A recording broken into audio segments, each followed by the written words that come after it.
ಪ್ರಾಣಿಗಳಿಗೆ, ಜಾನುವಾರುಗಳಿಗೆ, ಹಸುಗಳಿಗೆ, ಕುರಿಗಳಿಗೆ ಮತ್ತು ಜನರಿಗೆ ತುಂಬ ಕಿರುಕುಳ ಜಾಸ್ತಿ ಆಯ್ತಿದೆ. ಅದಕ್ಕೆ ಒಂದು ಮಿಸ್ಸಾದ್ರೂ ಇವಾಗ ಬಿಟ್ಬಿಟ್ಟು ಇರೋಕ್ಕಾಗಲ್ಲ. ಹುಡುಕ್ಲೇಬೇಕಾಯ್ತು, ಕಂಡುಹಿಡಲೇಬೇಕಂದ್ರೆ ಒಂದು ಹಸು ಹೆಂಗಂದ್ರೆ 70,000 1 ಲಕ್ಷ ಆಯ್ತದೆ ಇವಾಗ ತಗೋಬೇಕಾದ್ರೆ. ಅದರಿಂದ ಅದು ಹೋಗಿರೋದು.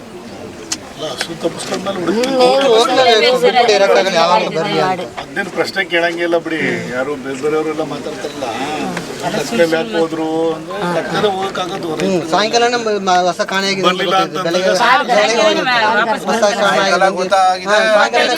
ಹೊಸ ಬಂದಿಲ್ಲ ಬರ್ತಾರೆ ಅಂತ ಸಾಯಂಕಾಲ ಗೊತ್ತಾಗೋದು. ರಾತ್ರಿ ಅಲ್ಲೇ ಉಳ್ಕೊಂಡಿದ್ರು ಅವರು. ಆಯ್ತು ಒಳಗಡೆ ಹೋದ್ರು, ಆಯ್ತು ಲೇಟ್ ಆಯ್ತು, ಇನ್ನೊಂದು ಸ್ವಲ್ಪ ಹೊತ್ತು ಮಲಗಿದ್ದು. ಹೋಗುವಾಗ ಎಲ್ಲಾದ್ರೂ ಸಿಕ್ಕಿದ್ರೆ ಹಂಗೆ ಹೊಡ್ಕೊಂಡು ಹೋಗ್ಬಿಡೋಣ ಅಂತ ಮಲಗಿದ್ದು. ಗೊತ್ತಿಲ್ಲ ಸರ್, ಅಲ್ಲ ಕಾಡು ಏನು ಗೊತ್ತಾ ಸರ್, ಫಾರೆಸ್ಟ್ ಅವ್ರು ಹೇಳೋದು 20 ಕಿಲೋಮೀಟರ್ ಒಳಗಡೆ ಇದ್ರು, ಕಾಡು ಒಳಗಡೆ ಅಂತ. ಈ ಲೈನ್ ಒಳಗಡೆ ಇದ್ದಾರೆ, ಅಷ್ಟೊಂದು ಒಳಗಡೆ ಹೋಗಿದ್ರಲ್ಲ ಅಂತ ಹೇಳೋದು. ಬಟ್ ಇವರು ಎಲ್ಲಿದ್ರು ಅಂತ ಯಾರಿಗೂ ಗೊತ್ತು. 20 ಕಿಲೋಮೀಟರ್ ಅಂತಾರಲ್ಲ ಇವರು. ಅದು ನನ್ನ ಕರ್ಕೋಗಿ ಪೊಲೀಸ್ನವರು ಡಿಪಾರ್ಟ್ಮೆಂಟ್ ಎಲ್ಲ ಕರ್ಕೋಗಿದ್ದೇನೆ. ನಮ್ಮಲ್ಲಿ ಮಾಜಿ ಮಾಡ್ಬೇಕಿತ್ತೇನೆ. ಹಸು ಯಾರ್ದು? ಅಂಟೋನಿ ಸ್ವಾಮಿದು ಹಸು. 4 ಜನ ಹೋಗಿದ್ರು. ಪೀಟರ್ ಏನಾಗಬೇಕು ಇವರಿಬ್ಬರಿಗೆ? ದೊಡ್ಡಪ್ಪನ ಮಗ, ಚಿಕ್ಕಮ್ಮ ಎಲ್ಲ ಸರ್. ಸುಮಾರು ಇಲ್ಲಿಂದ ಅಲ್ಲಿ ಎತ್ಕೊಂಡ್ರೆ ಮರಿ ಮಾಡ್ತಂಡ್ರೆ ಎಲ್ಲ ರಿಲೇಟಿವ್ಸ್ ಸರ್. ಆವಾಗ 3 ಜನರದ್ದು ಹೇಳೋ, ಉಳಿದವರೆಲ್ಲ ರಿಲೇಟಿವ್ಸ್. ಹಾಂ ಅದೇ 3 ಜನ ರಿಲೇಟಿವ್ಸ್. 3 ಜನರ ಸಂಬಂಧ. ಆಂಟೋನಿ ಸ್ವಾಮಿಗೆ ಅಳಿಯಾಗ ಕುಮಾರ ಮಗ. ಪೀಟರ್ ಏನಾಗಬೇಕು? Cross cousin.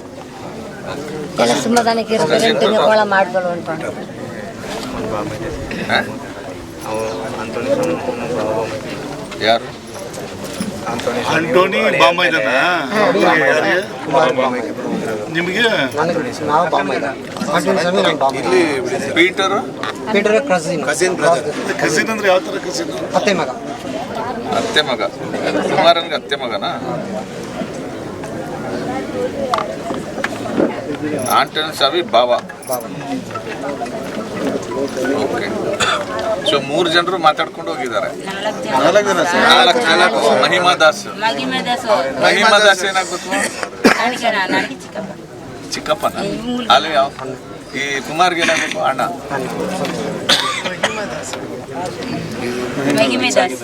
ಸ್ವಲ್ಪ ದೊಡ್ಡ ಅಣ್ಣನ? ಬಟ್ ದೂರ ಸಂಬಂಧ, ಒಂದೇ ಊರು ದೂರ ಸಂಬಂಧ. ಸೊ 4 ಜನ ಮಾತಾಡ್ಕೊಂಡು ಹೋಗಿದ್ದಾರೆ. ಹಸು ಹುಡುಕ್ಲಿಕ್ಕೆ ಅಂತೇಳಿ ಒಬ್ರಿಗೊಬ್ರು ಹೇಳ್ಕೊಂಡು ಒಂದು ಗುಂಪಲ್ಲಿ ಹೋಗ್ಬೇಕಲ್ಲ ಇವರು. ಹೋಗಿದ್ರು, ಒಬ್ರೇ ಹೋಗ್ಲಿಕ್ಕೆ ಆಗಲ್ಲ.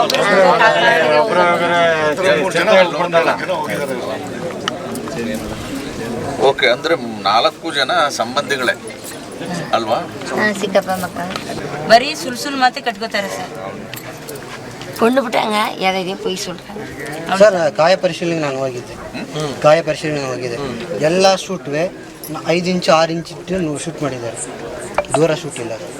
ಪಾಯಿಂಟ್ ಇಟ್ಟು ಶೂಟ್ ಮಾಡಿದ್ದಾರೆ. ಎದೆಗೆ, ಕತ್ತಿಲಿ, ಈ ಸೈಡ್ ಲಿಬ್ಗೆ ಹಿಡಿದು ಪಾಯಿಂಟಲ್ಲಿ ಶೂಟ್ ಮಾಡಿದ್ದಾರೆ. ಎಲ್ಲ 5 ಇಂಚು 6 ಇಂಚು ದೂರ ಮಾತ್ರ ಇರೋದು. ಗಾಯ ನೋಡಿ ಹೊಡೆದಿದ್ರಲ್ಲಿ ಚದರಿದೆ ಮಾಂಸ. ದೂರದಿಂದ ಹೊಡೆದ್ರೆ ಹತ್ರ ಆಗಲ್ಲ. ಚಿನ್ನಪ್ಪ.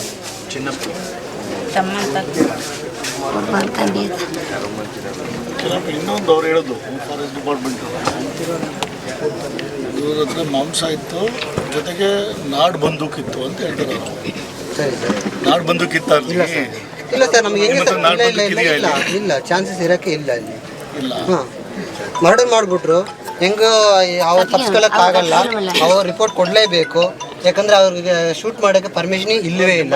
ಈಗ ಕಾನೂನಲ್ಲಿ ಆ ಥರ ಒಂದು ಗಮನಕ್ಕೆ ಯಾವುದು ಇಲ್ಲ ಸರ್. ನಾವು